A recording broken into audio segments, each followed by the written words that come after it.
बादशाह और मूर्ख की शादी वाले दिन गुलाम को जैसे ही ये खबर मिलती है कि सुंदरी घर में बिल्कुल अकेली है, तो ये सुनकर गुलाम तुरंत अपनी अम्मी लाजो के पास जाता है और कहता है, अम्मी मेरे लिए दुआ कीजिएगा, मैं सुंदरी को लेने जा रहा हूँ। जिसके बाद गुलाम उसी वक्त वहाँ से निकलकर रात को हवेली पहुँच जाता है। वहाँ जाकर गुलाम तुरंत एक मुलाजमा को कॉल करता है, जिसके बाद वो मुलाजमा चुपके से सुंदरी को घर से बाहर ले आती है। सुंदरी बाहर आते ही तुरंत भागकर गुलाम के गले से लग जाती है और उधर बादशाह जैसे ही मूर्ख से शादी करके घर वापस आता है तो उसे सुंदरी कमरे में कहीं पर भी नहीं दिखती। ये देखकर बादशाह का दिमाग आउट हो जाता है और वो तुरंत समझ जाता है कि गुलाम ही सुंदरी को यहाँ से लेकर गया है। जिसके बाद बादशाह काफी परेशान हो जाता है। वो अचानक सुंदरी का पता लगवाता है। तभी उसे एक मुलाजिम से पता चलता है कि गुलाम आया था और वही सुंदरी को लेकर गया है। ये सुनते ही बादशाह गुस्से में आग बबूला हो जाता है। वो उसी वक्त गुलाम के मोबाइल की लोकेशन निकलवाता है और अपने बंदों के साथ सीधा उनके घर तक पहुंच जाता है। वहां पहुंचकर बादशाह गुलाम को देखते ही उसे रस्सियों से बांध देता है और सुंदरी को जबरदस्ती अपने घर ले आता है। अगले दिन बादशाह सुंदरी से कहता है, अगर तुमने मुझसे शादी नहीं की तो मैं गुलाम की जान ले लूंगा, वो इस वक्त मेरे कब्जे में है। इसके बाद बादशाह खुर्शीद से बोलता है, आप इसको तैयार करें, आज ही मैं सुंदरी से निकाह करूंगा। तभी बादशाह मौलवी साहब को बुलाकर लाता है, लेकिन दूसरी तरफ सुंदरी गुस्से में आकर चुपके से जहर पी लेती है। जैसे ही मौलवी साहब निकाह शुरू करते हैं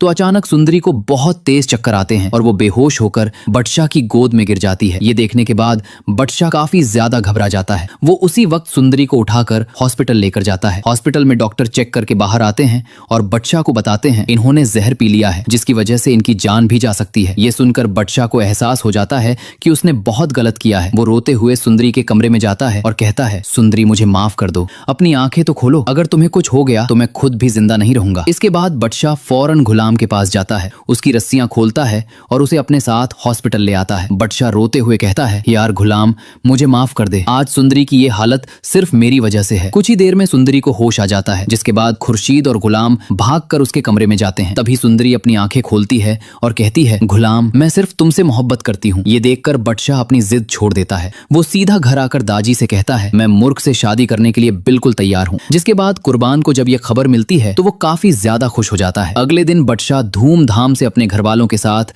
मूर्ख के घर बारात लेकर पहुंचता है। मौलवी साहब इन दोनों का निकाह पढ़वाते हैं। जब मौलवी साहब बादशाह से पूछते हैं तो वो खुशी से कहता है कबूल है। मूर्ख से पूछा जाता है तो वो भी कबूल है कह देती है। जिसके बाद इनका खुशी खुशी निकाह हो जाता है। उधर जैसे ही सुंदरी की तबीयत बिल्कुल सही होती है तो बादशाह खुद सुंदरी और गुलाम की शादी करवा देता है और शादी के तोहफे में बादशाह अपनी आधी प्रॉपर्टी गुलाम के नाम कर देता है। निकाह के बाद गुलाम जब सुंदरी को अपने कमरे में लाता है तो उसको एक बहुत प्यारा डायमंड का गिफ्ट देता है। तो दोस्तों, अगर आप लोग गुलाम और सुंदरी के आने वाले बच्चे देखना चाहते हैं तो इसके लिए हमें कमेंट सेक्शन में अपनी राय लाजमी दीजिएगा। वीडियो पसंद आई हो तो हमारे चैनल पाक ड्रामा रिव्यूज को लाइक, शेयर और सब्सक्राइब